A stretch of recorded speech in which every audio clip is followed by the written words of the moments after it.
Judges, ready? We cannot erase every trace of evil from the world, and small groups of killers have a large capacity to harm our world. That was the case before 9/11, and sadly, that's the case today. At this moment, the greatest threat comes from North Africa and the Middle East, as large terrorist organizations terrorize our world.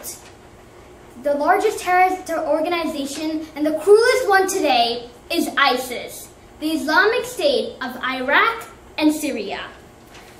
So where did it come from? The Islamic State of Iraq and Syria was originally called Al-Qaeda. The Iraq militants and U.S. troops defeated Al-Qaeda in 2006 post-surge, but they didn't completely destroy them. They were just very low. But the ISIS soldiers freed their prisoners from the Iraqi government, and soon they built up their strength up till today. What is the goal of ISIS? ISIS' goal is to establish a caliphate, which is a political religious state comprising of the Muslim community. Now there's two groups in the Muslim community, known as Muslim Shias and Muslim Sunnis. The ISIS fighters themselves are Muslim Sunnis, but the controversy between the two groups started after Prophet Muhammad's death on who got to take power. So as long as Shias control the government, the ISIS fighters have a message for their Sunni radical power so that more jihadists form.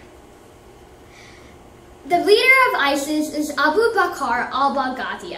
And according to the Huffington Post, Abu Bakr al-Baghdadi is the new Osama bin Laden.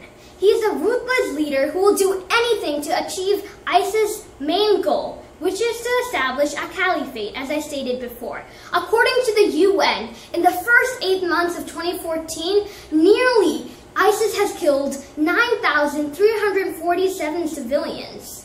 ISIS is so ruthless, they're even killing people in their own religion. Muslims, Christians, Kurds, anyone except the Muslim Sunnis.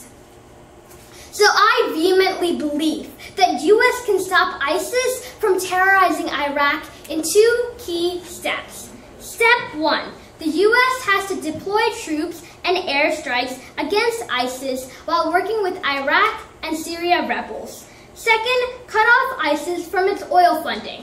Now my step 1, we must stop and destroy the ISIS jihadists.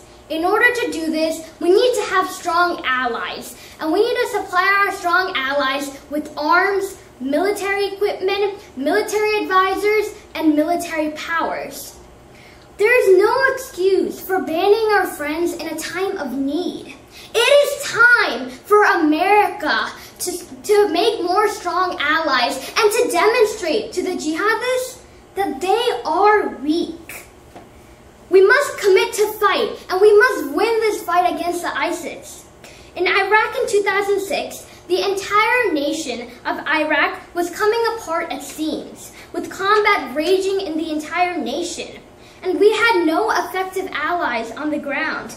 But America responded. Men and women volunteered to vote. We built up local allies again. We provided them with military equipment, and we motivated them to fight. We need to have the same exact strategy with ISIS. We have to make alliances. We have to motivate people that we can do it.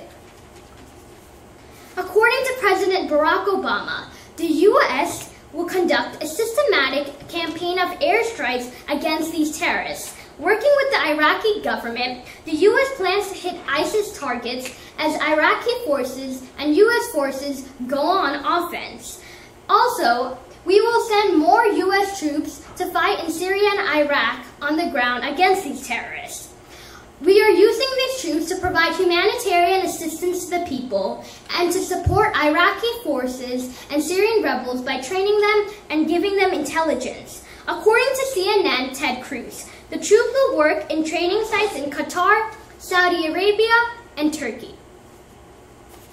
Now moving to my second point, that U.S. will destroy ISIS by cutting its main funding, which is oil. Like all organizations, money matters to ISIS. Napoleon once said, "An army marches on its stomach, and even ISIS needs to feed and arm its soldiers." If you follow the trail of money and starve ISIS financially, you will begin the process of degrading them and ultimately paralyzing it. If the U.S. and its allies continue to bomb ISIS oil facilities, the group will struggle to fund itself. If oil installations continue to be hit, ISIS can't even fund their they can't even use their own military vehicles. Consequently, the airstrikes caused by U.S. and our alliances cause gas prices to rise up for ISIS and their economy to go into an ISIS crisis.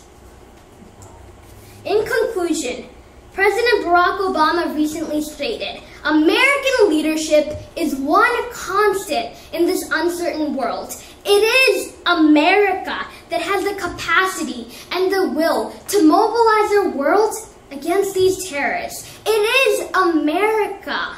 Our scientists, our doctors, our who contained Ebola and and cured the outbreak for it. And it is America that helped and removed Syrians' declared chemical weapons to protect their civilians. And it is America that is helping the Muslim communities around the world, not just the fight in terrorism, but also the fight for opportunity, for a more hopeful future, and for tolerance. And it is America that is going to stop ISIS from terrorizing Iraq." Thank you. ISIS crisis. Now a 6-minute